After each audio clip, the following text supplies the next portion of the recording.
নির্বাচনমুখী যে সংস্কারগুলো আমরা প্রত্যাশা করেছিলাম সেই জায়গায় আমরা অনেকখানি এই সরকারের ব্যর্থতাই দেখতে পাচ্ছি। ৫ আগস্ট পরবর্তী বাংলাদেশে বেশ কয়েকটি আলোচিত কিন্তু ধর্ষণের ঘটনা ঘটেছে, কিন্তু কোনোটিরই আমরা আসলে সুস্পষ্ট কোনো দৃষ্টান্তমূলক বিচার কিন্তু আমরা দেখিনি। দেখুন, এই সরকারের কাছে আমাদের প্রত্যাশা ছিল যে এই সরকার বিদ্যুৎ গতিতে কাজ করবে এবং কাজ করার মাধ্যমে একটি আমূল পরিবর্তনের আসে তারা নিশ্চিত করবে, কিন্তু আমরা আসলে ৫ তারিখের পরে আমরা দেখি যে এই সরকার আসলে বিদ্যুৎ গতি নয় বরং তারা কচ্ছপের গতিতে এগোচ্ছেন।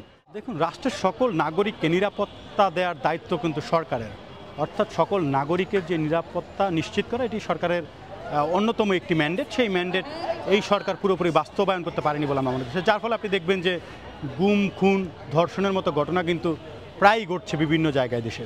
গত রাতে আমরা যে ঘটনাটি দেখলাম যে একটি নারীকে ধর্ষণের পরে তাকে উলঙ্গ করে তার যেভাবে ভিডিও সোশ্যাল মিডিয়ায় যেভাবে ভাইরাল হলো এটি আসলে অপ্রত্যাশিত এবং অনাকাঙ্ক্ষিত একটি ঘটনা, যেটি আমরা আসলে কেউই প্রত্যাশা করিনি। একটি সভ্য দেশে এই ধরনের ঘটনা আসলে কোনোভাবেই মেনে নেওয়া যায় না।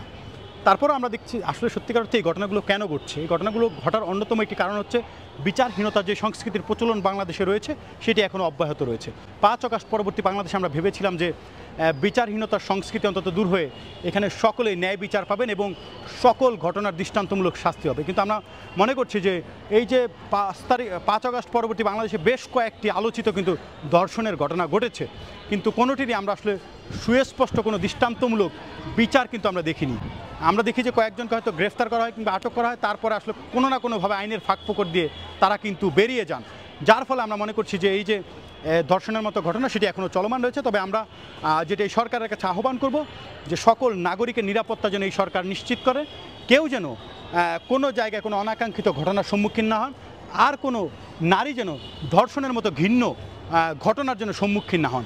অর্থাৎ নারী নিপীড়নের বিরুদ্ধে সরকারকে জিরো টলারেন্স ঘোষণা করতে হবে এবং ধর্ষকদের বিরুদ্ধে এই সরকারকে জিরো টলারেন্স ঘোষণা করার মাধ্যমে দর্শকদেরকে চিহ্নিত করে বিচারের মুখোমুখি করে দৃষ্টান্তমূলক শাস্তি যদি স্থাপন করতে পারে, তাহলে আমার কাছে মনে হয় যে এটি অনেকাংশেই কমে আসবে। এবং একই সাথে এই সরকারকে একদম প্রান্তিক অঞ্চল থেকে শুরু করে রাজধানী ঢাকা পর্যন্ত সকল জায়গায় আমার মনে হয় যে সচেতনতামূলক ক্যাম্পেইন চালু করা দরকার, যাতে করে এই ক্যাম্পেইনের মাধ্যমে যেন ধর্ষণের আসলে যেই নেগেটিভ দিকগুলো রয়েছে এবং এটির ফলে আসলে যে ধরনের ঘটনাগুলো ঘটে এগুলো আসলে আমার মনে হয় যে তুলে ধরা উচিত, তাহলে আমার মনে হয় যে এটি অনেকাংশে কমে আসবে। এবং একই সাথে আমার কাছে যেটি মনে হয় যে আইনের যথাযথ প্রয়োগ নিশ্চিত করতে হবে। তবে দেখুন, এই সরকারের কাছে আমাদের প্রত্যাশা ছিল যে এই সরকার বিদ্যুৎ গতিতে কাজ করবে এবং কাজ করার মাধ্যমে একটি আমূল পরিবর্তনের আসে তারা নিশ্চিত করবে, কিন্তু আমরা আসলে ৫ তারিখের পরে আমরা দেখি যে এই সরকার আসলে বিদ্যুৎ গতি নয় বরং তারা কচ্ছপের গতিতে এগোচ্ছেন। সংস্কার কাজের ব্যাপারে তারা যেভাবে বলছেন, আমরা যেই সংস্কারের বিভিন্ন রূপরেখা দেখি, কমিশনগুলো দেখি, আসলে আলটিমেটলি এই সরকার কিন্তু সে অর্থে সংস্কারগুলো করতে পারছে না। বিশেষ করে নির্বাচনমুখী যে সংস্কারগুলো আমরা প্রত্যাশা করেছিলাম সেই জায়গায় আমরা অনেকখানি এই সরকারের ব্যর্থতাই দেখতে পাচ্ছি। তাই আমরা বলবো যে আসলে সত্যিকার অর্থে এই সরকারকে আরও অনেক বেশি দায়িত্বশীল হতে হবে, প্রায়োগিক হতে হবে এবং এই সরকারকে অনেক বেশি বাস্তবমুখী হয়ে তড়িৎ গতির সংস্কার নিশ্চিত করা উচিত। বিশেষ করে শিক্ষার্থীদের যে শিক্ষাবান্ধব যে সংস্কার রয়েছে, রাষ্ট্রের সকল নাগরিকের নিরাপত্তার জন্য যেই সংস্কারগুলো রয়েছে, বিশেষ করে আপনার আইনশৃঙ্খলা বাহিনীর যে সংস্কার, নির্বাচন কমিশনের যে সংস্কার এবং বিভিন্ন বিভাগে যে বিদ্যমান স্বৈরাচারের দোসররা এখনও আমলাতান্ত্রিক যে জটিলতাগুলো আমরা দেখছি, আমলাদের মধ্যে অনেকেই কিন্তু এখনও স্বৈরাচারের দোসর হিসেবে আমরা জানি। আইনশৃঙ্খলা বাহিনীর অনেক জায়গায় এখনও স্বৈরাচারের দোসররা কিন্তু গাপটি মেরে বসে আছেন। সেই জায়গায় আমরা মনে করছি যে এই জায়গাগুলোতে একটি সংস্কার অত্যন্ত জরুরি।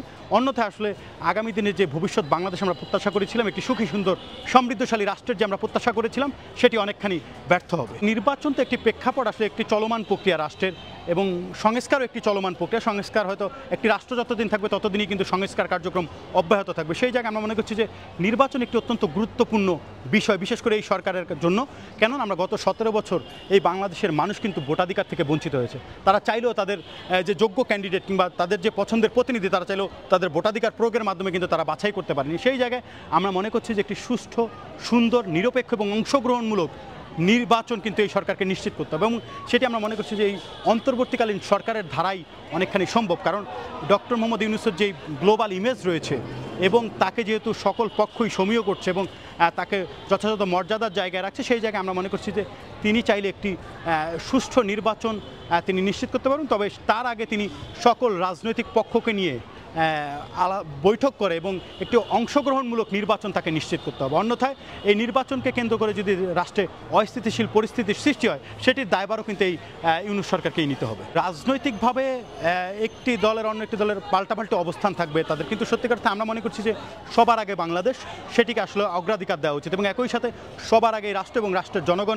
জনগণের ম্যান্ডেটকে গুরুত্ব দিয়ে মূলত রাজনৈতিক দলগুলোর সামনের দিকে অগ্রসর হওয়া উচিত। রাজনৈতিক প্রতিযোগিতা থাকবে, তবে প্রতিহিংসা সেটি যেন প্রতিহিংসায় রূপান্তরিত না হয় এবং একই সাথে রাজনৈতিক এই যে প্রতিযোগিতাকে কেন্দ্র করে যেন কোনো অনাকাঙ্ক্ষিত পরিস্থিতির সৃষ্টি না হয়, অস্থিতিশীল পরিস্থিতির সৃষ্টি না হয়। কারণ রাজনৈতিক দলগুলো কিন্তু দিন শেষে জনগণের উপরেই কিন্তু নির্ভরশীল এবং জনগণ যদি একবার এই রাজনৈতিক দলগুলো থেকে মুখ ফিরিয়ে নেয় তাহলে কিন্তু বিএনপি, জামাত, অন্য যে কোনো এনসিপি, অন্য যে কোনো দলই বলেন, সকলের জন্যই কিন্তু সেটি একটি বিরূপ প্রতিক্রিয়া বলে আমরা মনে করছি। তাই আমরা মনে করছি যে সবার আগে বাংলাদেশ এবং বাংলাদেশের জনগণের ম্যান্ডেটকে সামনে রেখে রাজনৈতিক দলগুলোর ভবিষ্যৎ নিশ্চিত করা উচিত এবং তাদের কার্যক্রম অব্যাহত রাখা উচিত।